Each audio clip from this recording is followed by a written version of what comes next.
So, mothers and others, we're down to our last candidate of this evening, and I'm so excited to introduce her to all of you.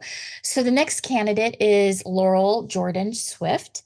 She is a candidate for Texas House District 121, and that is currently Steve Allison's district. Of course, you know that area, it's in San Antonio. So, welcome, Laurel. I'm so glad you're joining us tonight. And can you tell us a little bit about who you are and why you're running for office?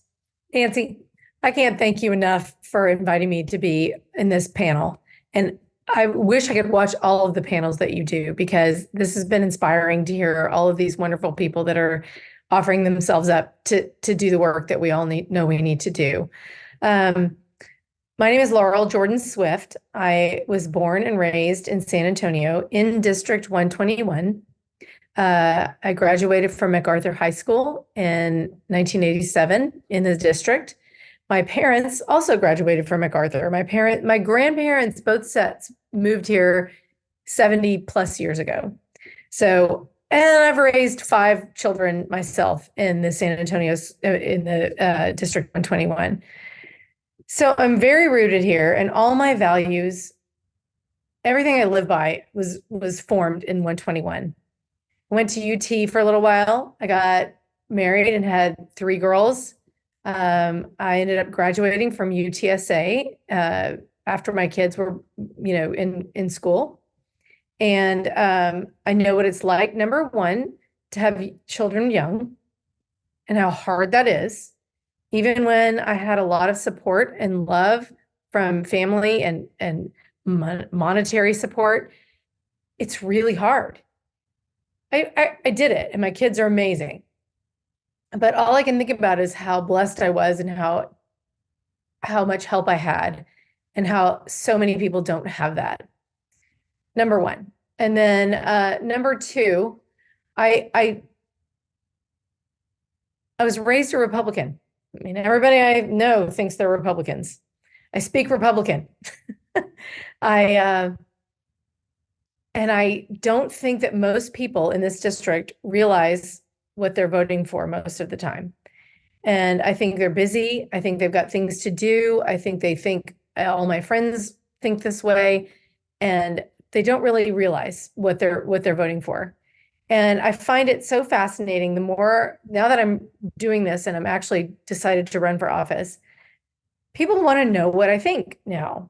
And when you discuss individual issues like abortion rights, like gun laws and gun safety, and expanding Medicaid, that's an interesting one. When you explain it to people, they agree with you. They agree with me. And I truly believe that most people vote and agree with our policies, with the policies that I believe in. And I think it's going to take, I think the issues that have happened since Roe v. Wade was overturned have made people wake up. This district is very purple. It's been run by Republicans and represented by Republicans for many, many years. But the last two elections, or 3 elections, the women that ran as Democrats got, between 46 and 48% of the vote. So it's close. It's close. It's an educated population that is pulling their heads up and looking around and saying, I don't like what's happening in my district. The big issue in our district right now is that's really waking people up is the voucher issue.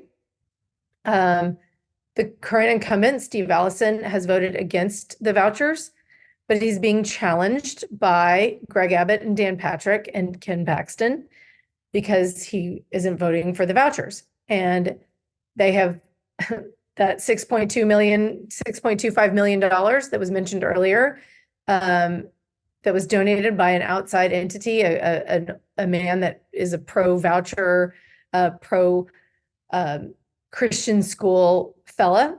That money is going to fund my opponents that are now opposing Steve Allison and as Republicans in the district.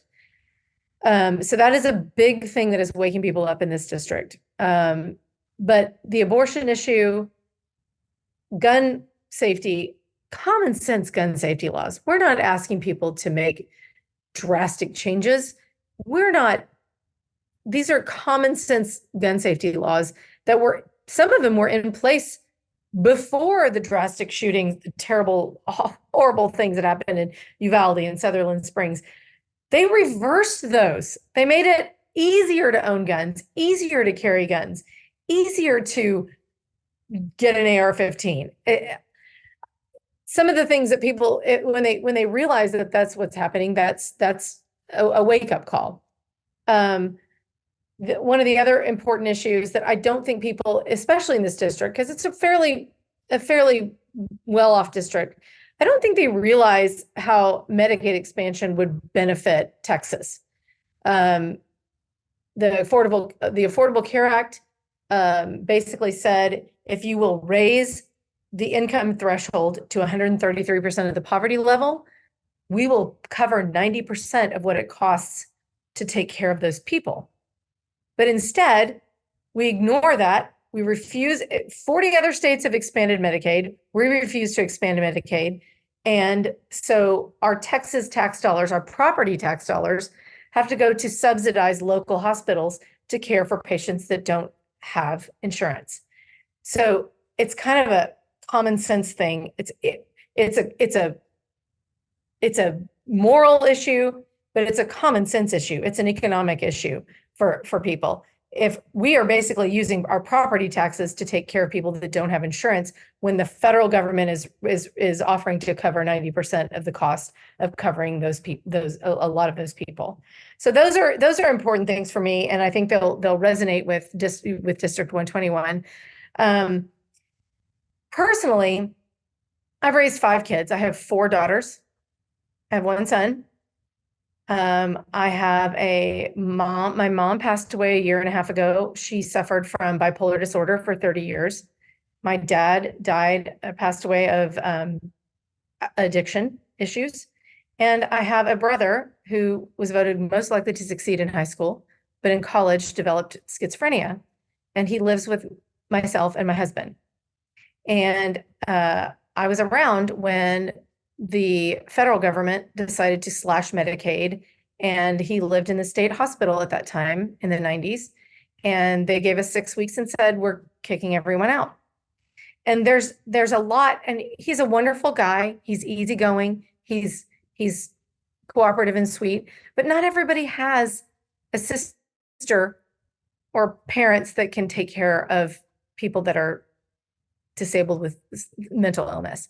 So mental illness is one thing, but there's so many other disabilities, as you have described, as Jan has described, that we are not caring for the people that need that kind of help. And I think we can make that difference. And I think that people would agree with it, those ideas. Like you said, as I mentioned before, I have 4 daughters. They're all of childbearing age. And the reversal of Roe v. Wade is just staggering. And the Journal of the American Medical Association published this week that more than 26,000 pregnancies can be attributed to rape in Texas this year, since the fall of Roe v. Wade. That is staggering.